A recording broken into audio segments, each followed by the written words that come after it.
François-Xavier Pénicaud, bonjour. Vous êtes conseiller régional, vous êtes aussi le président du MoDem du Rhône. Et il y a quelques jours, vous avez annoncé que vous voudriez vous présenter à la mairie de Bron. Alors, d'abord, le maire de Bron actuel, Jean-Michel Longueval, il ne vous plaît pas? Il n'est pas bon maire? Alors, à cette étape, je n'ai pas déclaré que je souhaitais être candidat à la mairie de Bron. Il y a un collectif citoyen composé de marcheurs, de membres du MoDem et de moi-même qui avons décidé de construire une alternative sur une ville où l'offre politique se résumait à une droite de plus en plus forte et à la majorité sortante, socialiste, communiste, et dans des périmètres politiques partisans complètement ancien monde pour utiliser des mots à la mode, mais on pense qu'il y a besoin de revoir le logiciel et surtout de réimpliquer les Brondillans dans la chose publique. Donc cette dynamique-là, Bron a d'incroyables talents, a vocation effectivement à porter une dynamique municipale en 2020. Qui la portera, est-ce que c'est moi-même ou un autre membre de ce collectif? On verra en temps et en heure, mais pour l'instant, cette belle endormie qu'est Bron, on a décidé de la réveiller. Alors, il compte sur vous pour la réveiller, mais on attendra 2020 pour savoir quel est votre programme, j'imagine. Alors, le temps de travail qu'on initie sur un an, autour de ce programme Bron a d'incroyables talents, c'est de recruter des talents et des idées. Donc l'idée n'est pas de vous dire où est le programme, c'est de le co-construire pendant un an avec les Brondillans, avec des ateliers thématiques, mais pas des gens qui viennent uniquement des partis politiques, uniquement des périmètres associatifs, mais avec une vraie méthode de co-construction tout au long de l'année. Il y a un certain nombre d'axes, et cela autour de valeurs progressistes, humanistes, républicaine et démocrate, c'est-à-dire sur un socle large de sensibilité. François-Xavier Pénicaud, en 2020, il y aura aussi, vous le savez, une élection métropolitaine. Ça vous intéresse? Bien sûr que je m'y intéresse. En tant que président du mouvement démocrate sur le Rhône et la métropole de Lyon, si je ne m'intéresse pas aux élections métropolitaines, je n'ai rien à faire là. Bien entendu que ça m'intéresse, et surtout parce que ce sont des enjeux stratégiques pour la métropole. C'est là que les grandes dynamiques de développement économique, d'équilibres sociaux, de liens entre la social économie se fait, et je pense qu'il faut qu'on puisse avoir ce travail. De même que sur la déclinaison locale des grandes nécessités environnementales, c'est aussi à cet échelon-là. Ce n'est pas à l'échelon municipal qu'on peut le faire de façon efficace. Donc, bien entendu, il faut qu'on s'approprie cette élection. Alors, la métropole, justement, qu'est-ce que vous pensez de l'ambition de Gérard Collomb de retrouver son poste de président de la métropole en 2020?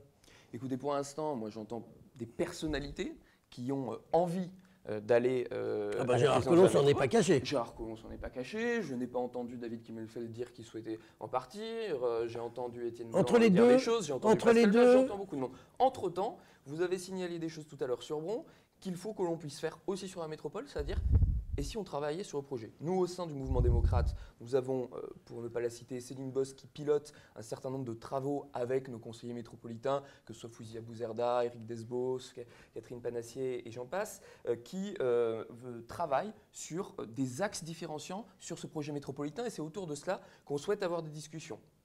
Par exemple, nous pensons que les équilibres de transport et de logement au sein de la métropole doivent être mieux anticipés pour... ça, vous n'êtes pas le premier à le dire, tout le monde le dit. Hein. Mais bien sûr, la question, c'est ensuite comment on le décline. Excusez-moi, j'entends des choses qui sont très différentes. J'entends certains dire qu'aujourd'hui, Lyon serait devenue invivable. Je ne crois pas, sinon elle n'aurait pas l'attractivité qu'il en est. J'entends dire certains qui disent on ne doit pas accepter de densification sur la métropole de Lyon. Ah bon, mais dans ce cas-là, c'est qu'on abandonne l'attractivité?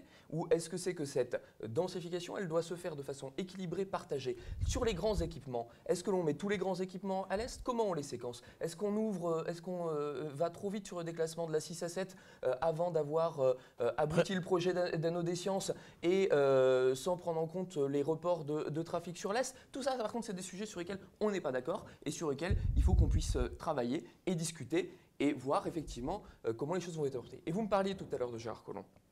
Vous répondre sur un point et je suis très clair là-dessus.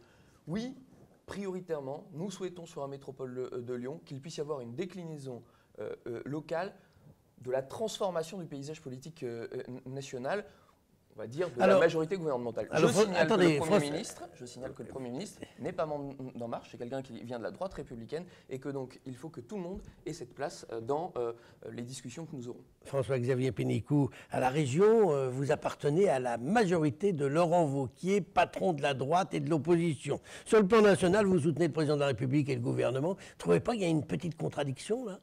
Non, la contradiction, elle vous apparaît dans les termes parce que vous focalisez sur les hommes, mais lorsque vous vous attachez au projet, il y en a tout autre.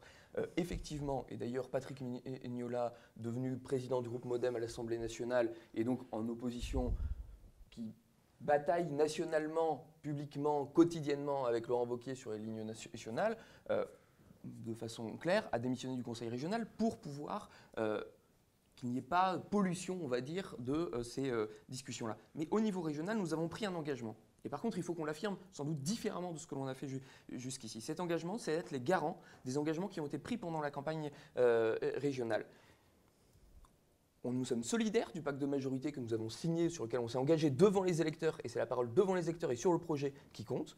Nous devons être, je pense, plus libres dans notre parole, d'apprécier la qualité de la mise en œuvre de ce pacte de majorité. On dit qu'actuellement, il y a un seul groupe qui réunit tous les centristes, les pros, les anti-gouvernementaux, et que demain, peut-être, avant la fin de l'année, ça pourrait à nouveau exploser et repartir en deux groupes, c'est vrai ? La question n'est pas... C'est ma question. Oui, non, la question n'est pas est-ce que vous êtes pour ou contre le gouvernement. Ce n'est pas la question du tout. Mais ce n'était pas ma question. Ma question est de savoir si le groupe va exploser. Il nous reste 10 secondes. Est-ce que le groupe va exploser ou pas avant la fin de l'année ? Il faudra qu'il y ait un groupe sur une ligne claire, ce qui n'est pas le cas du groupe existant actuel. Cette ligne claire, c'est une ligne solidaire du pacte de majorité, mais libre d'en apprécier la qualité de la mise en œuvre et qui fasse usage de cette liberté. Donc une explosion n'est pas exclue, c'est ce que vous laissez entendre.